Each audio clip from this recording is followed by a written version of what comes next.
Things you didn't know. PowerPoint Edition, Part 4.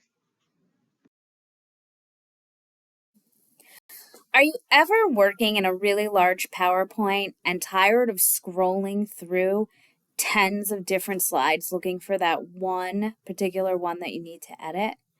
Don't worry about that any longer because I have a great tip to help you organize your large PowerPoint presentations. You can group slides in sections. All you need to do is go through your slide deck, locate where you want a new section, and simply click between the two slides so you get that orange line. Right-click and then select Add New Section. I'm going to add a section here. We can call this anything we want.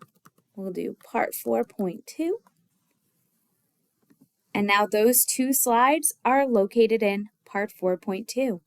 I can hide them or show them.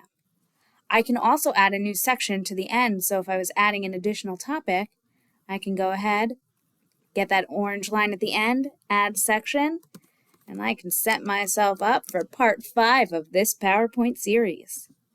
Hope you find this PowerPoint organizational tip helpful.